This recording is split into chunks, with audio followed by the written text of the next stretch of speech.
And a good Tuesday morning, Birds fans. Appreciate you streaming in bright and early with the Mac and Mac guys here on Birds 365 after a hopefully nice, lengthy, relaxed Memorial Day weekend.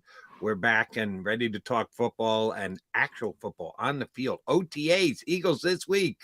Oh, we got plenty to do over the next 2 hours. Johnny Mac, how was your Memorial Day weekend? Uneventful. So I got you beat. You got to work too much. Got some.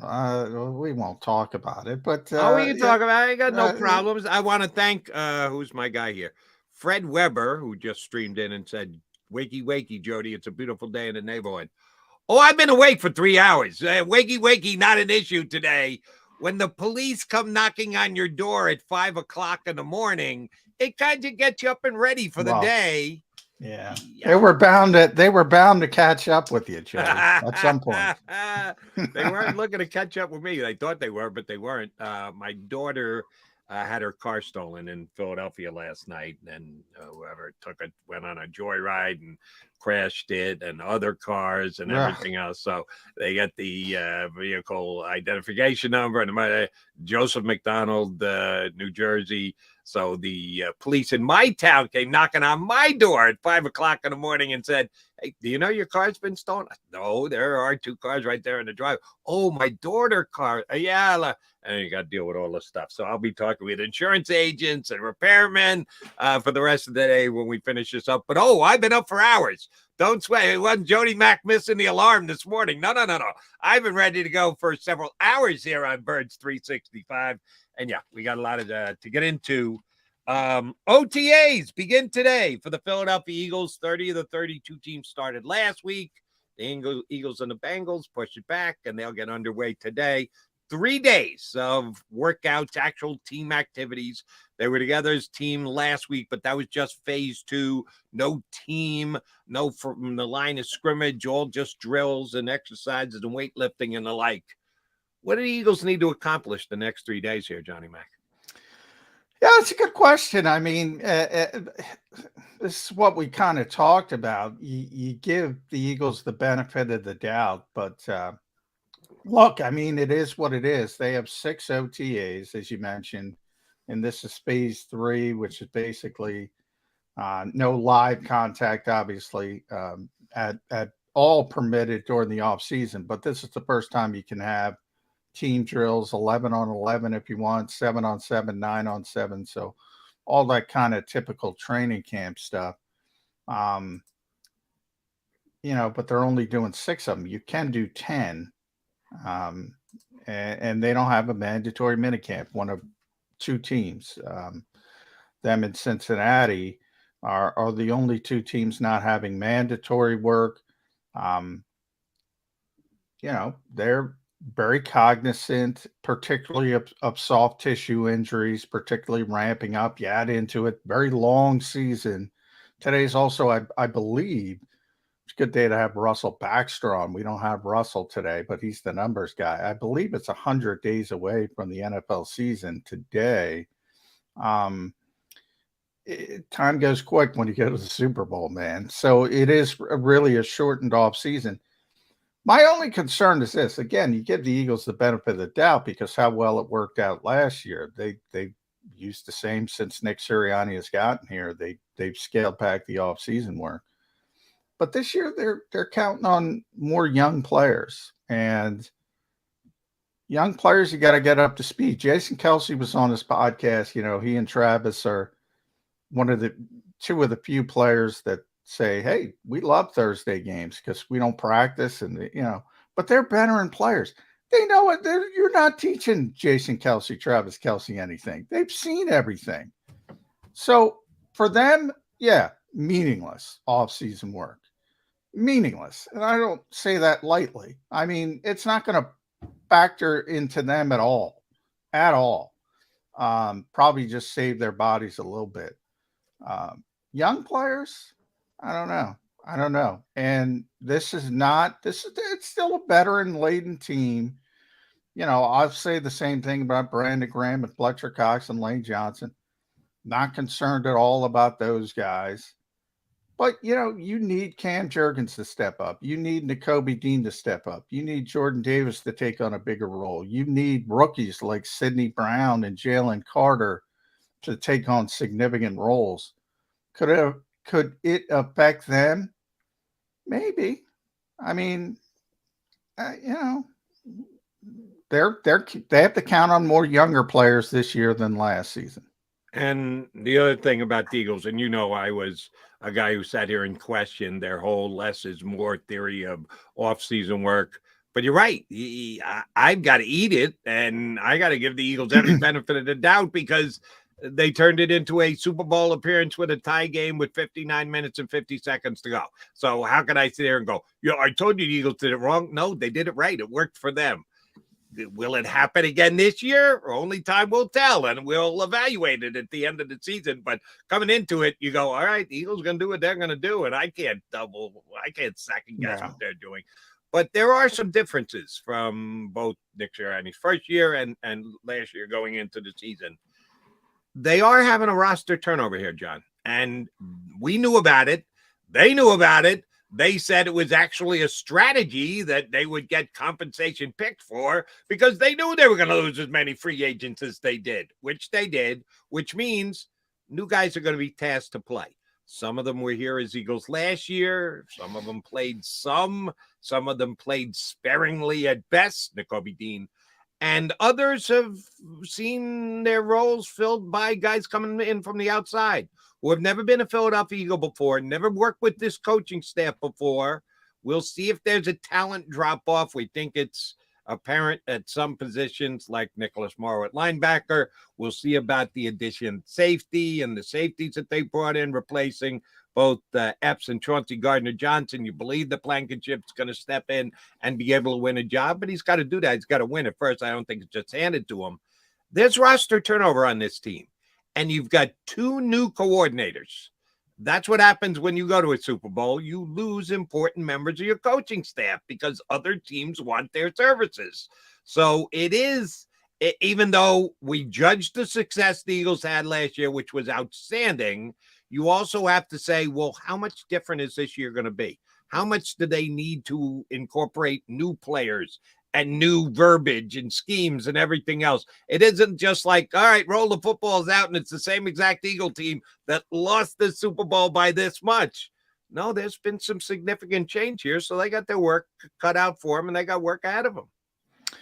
Yeah, I agree. And that's what I said with, counting on more young players and the coordinators you brought up as well. I should have mentioned that. I mean, you're also, look, I don't think there's going to be significant changes on either side of the ball from a philosophy or a schematic standpoint. Obviously, Brian Johnson was already here, so he understands what this offense is.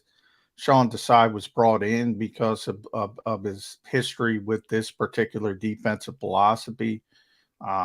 So I don't think there's going to be massive change. But we've already seen one change, when you move from coaches, just terminology. Everybody said, well, the terminology is different because Sean is been in different places and is inserting different sort of keywords for each particular defense, the same defense, but all of a sudden you got that tick, maybe you take, oh, that's not the same as it was under a name we shall not mention moving forward because I'm tired of it. But the fact that Sean Desai is a new defensive coordinator and you have so many new pieces, I'm a little bit more concerned with that side. At least on the offensive side, you're talking about two players, right? You're talking about replacing Miles Sanders and replacing Isaac Seumalo. And maybe have some competition at the third receiver spot. But it's pretty solid when you look at a typical NFL team when it comes to turnover on the offensive side. Defensive side, 5 starters.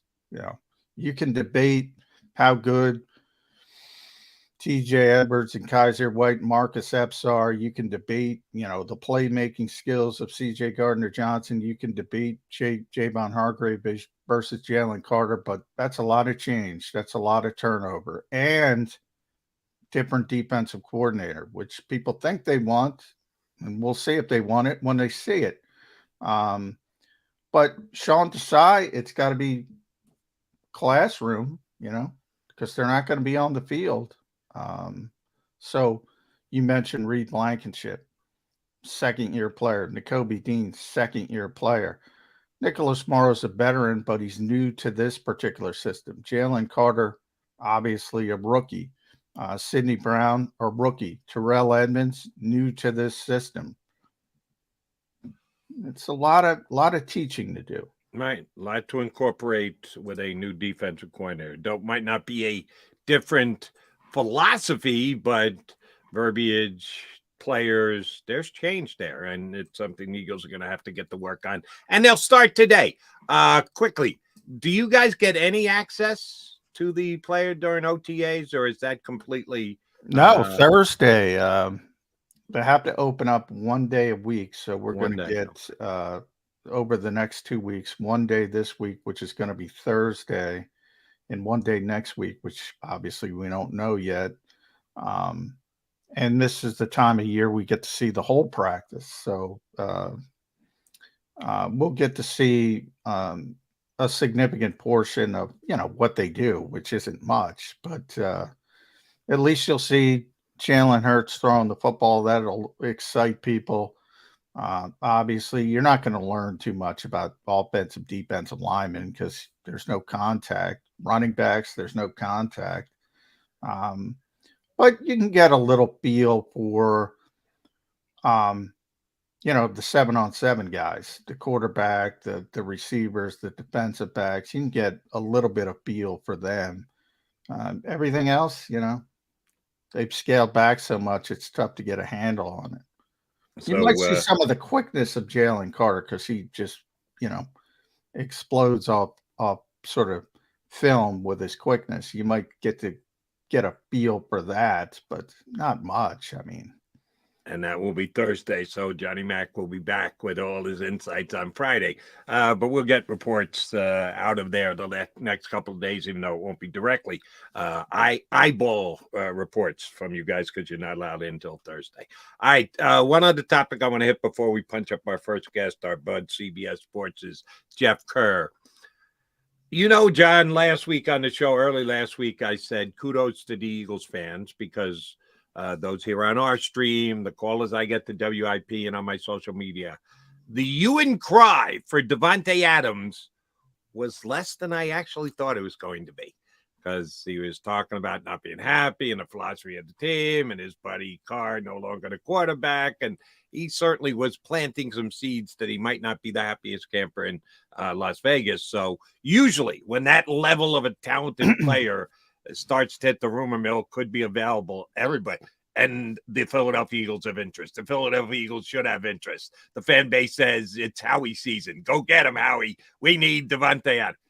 And there wasn't that big a buzz here from the Philadelphia fan base, which I appreciated because they're not getting Davante Adams. Not only does he have a contract that would be very difficult to deal with, as you continued to harp on last week, and you were right, there's only one football.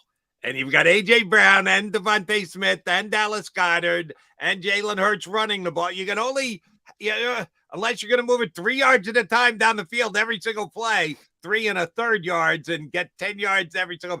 They're not going to be enough plays to go around to make a guy like Davante Adams happy. So rightfully so, the Eagle fans didn't start the Davante must be an Eagle chant.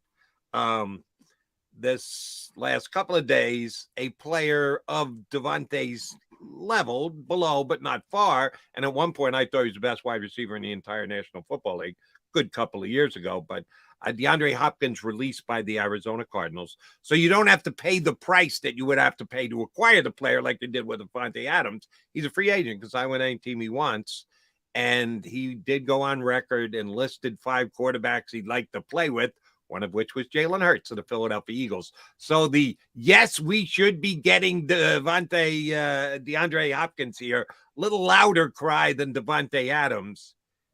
I'll put it to you this way, Johnny Mac. Percentage chance DeAndre Hopkins signs with the Philadelphia Eagles? 2% chance. Two. Okay, good. I I was going to be below 5 myself. I might yeah, be 3, but we're in the exact same yeah. ballpark. That's the bigger test. Your Devontae Adams, I'm not as impressed because that was really just, somebody popping off. And I think everybody understands that, if he's not the best receiver in football, he's certainly top 5. And, it would cost so much to get him from a trade standpoint, and he's not getting released. Now, this is a guy on the street, so Right. that's the bigger test. He's available. And I think that, I don't know about you, and you've been on the radio throughout the holiday weekend, but I've gotten plenty of people already. Let's go get DeAndre Hopkins. And I'm like, I've started my hashtag no because I get this so much. It's in 95% of the time, it's no, it's no, it's no with the big name trap, the big name test, whatever you want to call it. Um, it's not always no, but in this particular instance, it's pretty hard no because and it got further fueled because DeAndre, as you mentioned, talked about 5 quarterbacks he'd like to play with on the I Am an Athlete podcast with Brandon Marshall, I believe. And Jalen Hurts was obviously one of them, as he should be, by the way, coming off a runner-up MVP season. But I mean, I would say, all right, I'd like to take Margot Robbie out. So what? Who cares?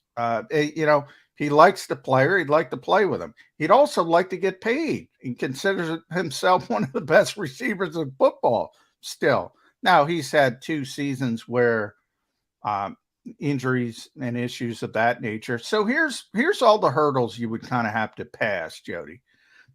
You would have to, DeAndre would have to, take a discount to go ring chase. So say 1 year, $5 million. You really think that's going to happen?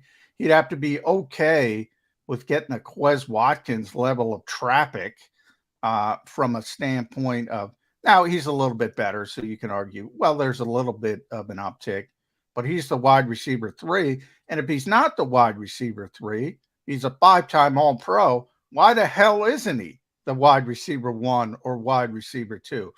I really think this is whether you want to call it fantasy football mindset, whether you want to call it video game mindset, on Madden, nobody's harping. You can build your own team. You can have all the players you want. Nobody's complaining.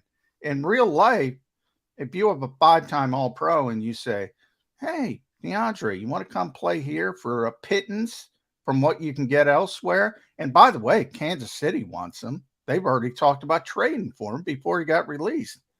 Buffalo might want him. They're Super Bowl contenders. They could offer a bigger role and therefore bigger money. 2%. Yeah, I might be 3, but we're in the same exact ballpark. It's my milk, 2%, baby. I will, although all the factors certainly are going to come into play, the biggest one for me is, and if I said this once, I said it 5 times over the last 3 days, he's going to get paid.